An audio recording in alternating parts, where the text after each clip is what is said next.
Here are solutions to homework set number 6 for ECE 111. This homework set looks at differentiation using Matlab. Now the first problem is sketched by hand. Here is a figure. Draw the derivative. If this is y, what is y prime? So here's my function y. The derivative is the slope. So a couple ways to write derivative. That's the change in y over change in t. That's also written as y prime, also written as y dot. And sometimes it's written as dy. It's Newton, Leibowitz, different people have different notation. All these mean derivative is the slope. So between 0 and 1, the change in y is 0. The change in time is 1. So the slope is 0 over 1 or 0. And here's y prime. Between 1 and 2, y changes by minus 3 in 1 second. So the slope is minus 3. Then again, the slope is 0. Change in y in 1 second. Goes back to 0. Changes by plus 3 in 1 second. Back down to 0. Plus 3 in 1 second. Back down to 0. Minus 3 in 1 second. Back to 0. So there's the derivative. And that's what it should look like. That's just sketched by hand.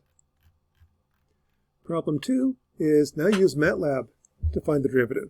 And here the trick is write an algorithm. If I just have a single point, the derivative is the slope. So draw the tangent of the curve, sort of like that, almost the tangent. That's the derivative. One way to do that is if this is point I, take the next point and the previous point. So here's I plus 1. Here's I minus 1. The slope is the change in y over change in x. So what I'm going to do is write a function in Matlab. Suppose I've got 1,000 points in y and x.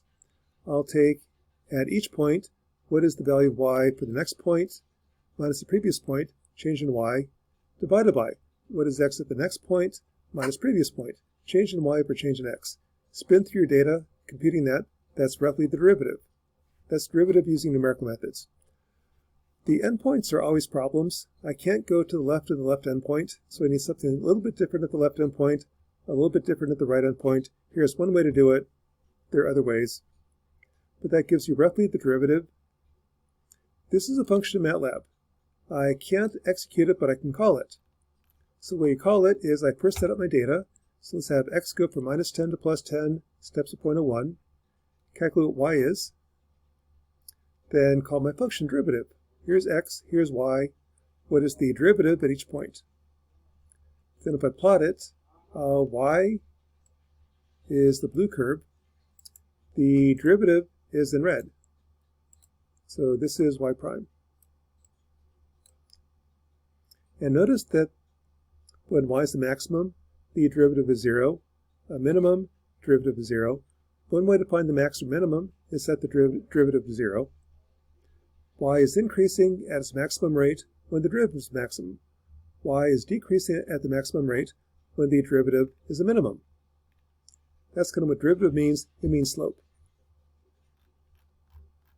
Another function. Here's y. Throw it into Matlab. Here's x, here's y. Calculate the derivative and plot it. So once again, this is y. The derivative that I calculated is right here. Here's y dot. Now the thing to note is if I can get the function into Matlab, it's really easy finding the derivative using numerical methods. That is really powerful. Numerical techniques can find the derivative of anything. I may or may not know the equation for the derivative, but whatever it is, that's what it looks like. So that's using a derivative, using numerical techniques. And this is one trick you can do when you get to calculus. If you ever want to check your answers, throw your function into Matlab, take the derivative, have Matlab calculate what the derivative looks like, and then plot what you calculate. What you calculate should match up with the solution Matlab gives you, through numerical techniques. If it doesn't, either your differentiation routine's wrong or you did the derivative wrong. If they match up, you did it right. Problem 4 looks at robotics. Suppose I have a robotic arm and I want to go from point A to point B. So here's point A. I want to go to here. How do I get there? Well, at any given joint, I want to go from one angle to another. So just for fun, suppose I want to go from 0 to 1, that's point B, and do that in 3 seconds. How do I do it? How do I go from point A to point B? Well, there's a couple different ways. Each approach has implications.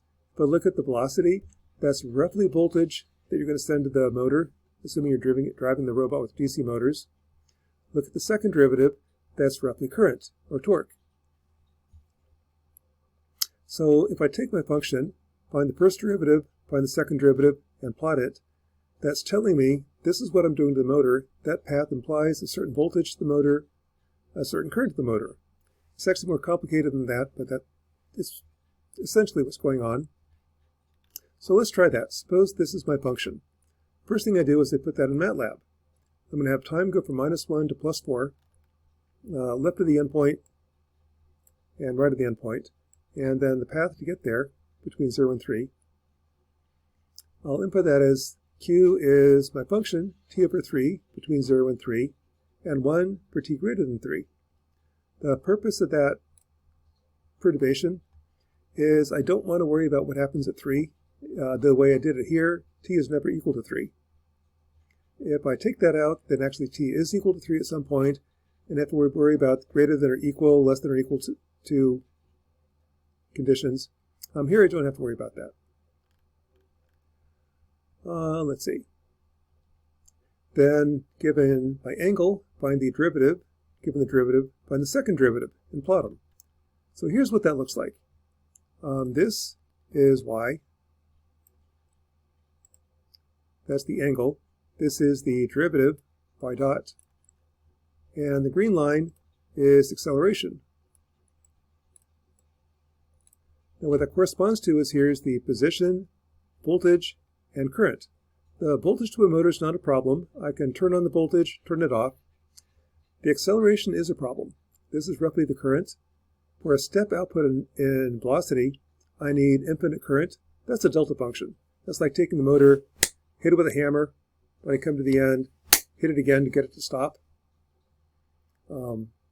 This path is not very reasonable because the second derivative has a spike in it. So if I were to program a robot, I would want to use a different way to go from point A to point B. Find a different path. Well, here's one option. Let's do a cosine. Minus cosine looks like this. So we call this t equals 0. Call the peak right here t equals 3. I'm going to go from 0 to 1 in 3 seconds. This is one way to do it. To see what that implies, input time, here's my angle, between 0 and 3, there's my function, greater than 3, it's 1. Find the first derivative, find the second derivative, and plot it. Here's what that looks like. So here is y, that's angle. Y prime is in red, that's voltage, and y double prime is in green, that's current. That's acceleration. This actually is reasonable. Motors don't mind step changes in current. They don't mind voltages doing that. This is actually a pretty reasonable function. You might say that if this is like an elevator, people will really hate this. I'm in the elevator feeling 1G, suddenly 1.5 Gs, 0.5 Gs, back to 1G. People won't like that. So maybe I'll do a different path where the acceleration does this. That might be better. But that's the idea behind path planning. What is the path to go from A to B? What does that mean in terms of velocity, acceleration? You want a path that has reasonable velocity, reasonable acceleration. This one is not bad. Third option, if I do parabolas, what that looks like, that's the blue curve. To see what that means in terms of voltage and current, I input my function, find the first derivative, find the second derivative, and this is what that means. So here's my position. Here's my velocity. There's a step change in velocity right there. That's kind of a problem. The acceleration is in green. This also isn't a very good path. There's a problem right here at t equals 2, and maybe a problem right there at t equals 3. T equals 2 is definitely a problem. There's a step change in velocity, a delta function, meaning a bang at t equals 2. Step function and acceleration. So that's homework set number 6 using differentiation in Matlab. You'll be studying differentiation when you take Calculus 1. Kind of like saying that you don't need Chegg, you don't need AI. If you want to know what's the derivative of a function, you want to check your answers, throw it in Matlab. If you can input the function into Matlab, Matlab can find the derivative. It won't tell you what the equation is, but whatever the equation is, that's what it looks like. And the graph should match your calculations if you want to check your answers.